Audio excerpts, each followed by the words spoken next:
My name is Awut Deng Acuil. I'm the Minister of General Education and Instruction. Your Excellency, the first Vice President and Vice President, all my colleagues, the protocol observed. I really want to thank the expert. This presentation today made it clear the knowledge that our experts can bring on the table to give us an opportunity to make a decision that based on information. And information is power to drive a decision. So for me, when I look at Western Equatoria, the greenery, for me, I called this wetland is a blessing for South Sudan. And if it is a blessing for South Sudan, this is a resource that is supposed to be passed from generation to generation. And we, as South Sudanese, must find a way to protect it for a heritage while making use of it. So, listening to presentation, even the ministry concerned, the Ministry of Water and Irrigation has said it clear, unless I did not hear it well. He said he has advised the minister that let us start with clearing and cleaning, not dredging. And I think feasibility study that has been proposed is we must avoid mistake that we have made. There are roads which were built before the independence, which blocked actually the waterways. And when you block a natural path of water, then you create a problem. And that is why our villages are flooded. Even those places who have never seen flood is because the waterway, the natural path has been blocked. So feasibility study is to help us avoid those mistakes. And it is a must that it has to be done, and then we make our decision. Development must not also create an impact that is negative. There must be a development that will help the people to progress.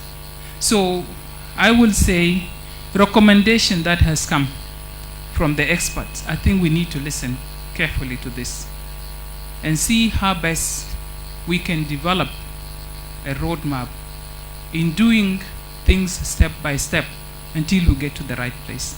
It is said that our communities are living in waters right now, but there are successful stories in many countries that we can learn from how to manage these water resources. As the first Vice President said, how do we control them? But not making decision in a rush in development that is making negative impact to our population. This is one thing. We have seen Road of Barghazal, a good example of bridge in Bentiu, and there are many projects that have a negative impact on our population. So I will go in line with the recommendation of experts and giving a room to those experts to come up with the clear steps of recommendation of what should be done in short term, mid-term, long term. Development doesn't come one day. So that is the first on the issue of dredging. If I have heard from the ministry concerned, then we should be concerned on how to help the ministry conduct feasibility study and recommendation to fund them. There is no way you can give this national project outside without funding it with your own resources. So that is my first on the issue of dredging. The second, on Jonglei, I don't remember when Jonglei Canal was discussed. And since there is a recommendation before that it has to be reviewed, I think we should review those recommendations made by the ministries concerned, done by experts, to make sure that it's actually address the public interest. In any country, you must put your interest first before you think about other people's interests.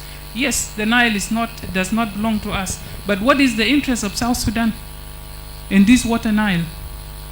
And how can we make use of wetland without destroying it? Because we have a generation to come.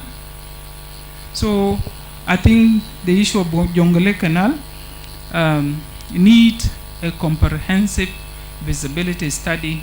It needs consultation with our people. It does not belong to government alone. Anything that affects the people, the government facilitate, as we did during the liberation struggle. We facilitated our people to vote for independence. We did not make decision on their behalf. They made decision on their own. So that will be my stand. And I think since this is a forum where you can express your opinion, not making a decision, then people should be allowed to do that. Because that is what we are here today, is to listen to the expert, but also put a way forward in terms of how we proceed from here later on through this consultation. And I think the local, our people in those areas which are affected, their voices must be heard. Their voices must be heard. Whether they are women, whether they are chief, whether they are children, their voices must be heard on what is going to be their interest in this whole discussion.